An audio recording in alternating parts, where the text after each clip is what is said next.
Pada zaman dahulu kala, hiduplah seorang anak bernama Malin Kundang. Malin Kundang hidup bersama ibu dan ayahnya yang miskin. Mereka tinggal di sebuah desa di tepi pantai. Desa itu kecil dan sepi. Penduduknya banyak merantau untuk mencari penghasilan lebih. Malin Kundang suka bermain. Kerjaannya hanya mengejar ayam satu-satunya milik orang tuanya. Kemari kau jago, kemari Suatu hari, ayah Malin Kundang hendak pergi merantau ke negeri seberang. Konon, katanya negeri seberang sangat kaya. Ayah pergi ya Malin. Iya ya.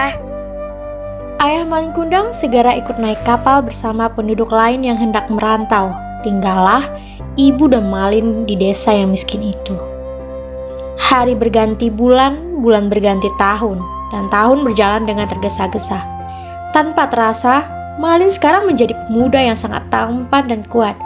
Dia mulai bosan tinggal di desa yang sepi dan miskin itu. Dia ingin merantau seperti ayahnya. Aku ingin merantau seperti ayah. Kemudian, Malin Kundang meminta izin kepada ibunya. Izinkan aku merantau ke negeri seberang. Jangan anakku, ibu takut kamu tidak kembali seperti ayahmu. Hanya kamu satu-satunya anakku. Jika kamu tidak kembali, aku hidup dengan siapa? Jangan khawatir bu, aku berjanji aku pasti akan kembali. Aku akan menjadi orang kaya dan memboyong ibu ikut denganku. Akhirnya, tidak ada lagi yang bisa diperbuat ibunya. Malin Kundang bersikukuh untuk pergi. Malin Kundang menyelinap ke sebuah kapal. Ia bersembunyi di peti kayu. Artinya di sini aman. Kapal pun berlayar, namun di tengah laut, kapal pun dicegat bajak laut. Semua awak kapal dibunuh. Mereka mencari barang berharga di kapal itu dan meninggalkan kapal itu tergantung-gantung. Kita dirampok, tolong! Kapal kita dirampok.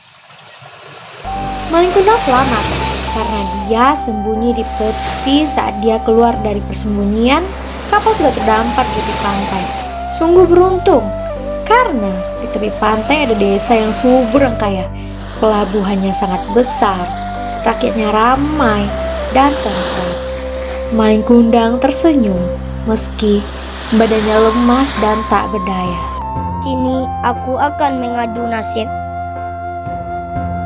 Malin Kundang bekerja keras siang dan malam. Hanya satu yang ada dalam benaknya, jadi orang kaya. Tekad dan kerja kerasnya membuahkan hasil. Dia pun menjadi kaya, punya kapal besar dengan 100 awak kapal. Aku kaya, aku kaya. Suatu hari, Malin Kundang mengajak istrinya berlayar dengan kapal mewahnya. Mereka berlabuh di pelabuhan di desa kampung halaman Malin Kundang.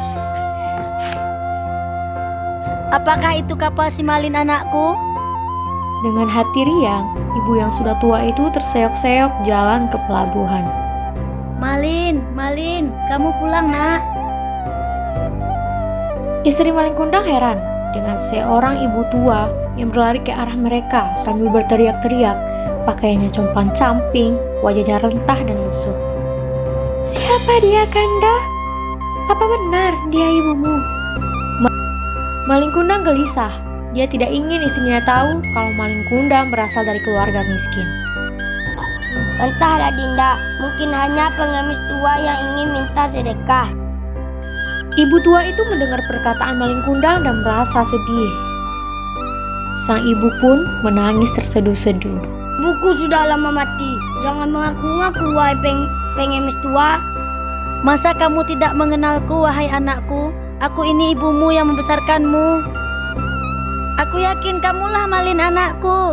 Lihatlah bekas luka di lenganmu. Hanya Malin Kundang anakku yang memiliki bekas luka itu. Malin Kundang sangat marah. Dia menyuruh pengawalnya mengusir ibu yang semakin terseduh-seduh. Ya Tuhan, jika dia memang anakku, Malin Kundang kukutuk dia menjadi batu. Seketika petir menggelegar, padahal langit sedang cerah. Pelan-pelan merasakan hal aneh dalam tubuhnya yang semakin kaku. Apa dengan tubuhku? Oh tidak, tubuhku terasa kaku. Oh tidak. Maling kundang pun menyadari kalau dia sedang dikutuk. Maling kundang bersimpuh menyium tanah dan berubah menjadi batu. Terlambat sudah baginya untuk menyesali sifat durhaka kepada ibunya.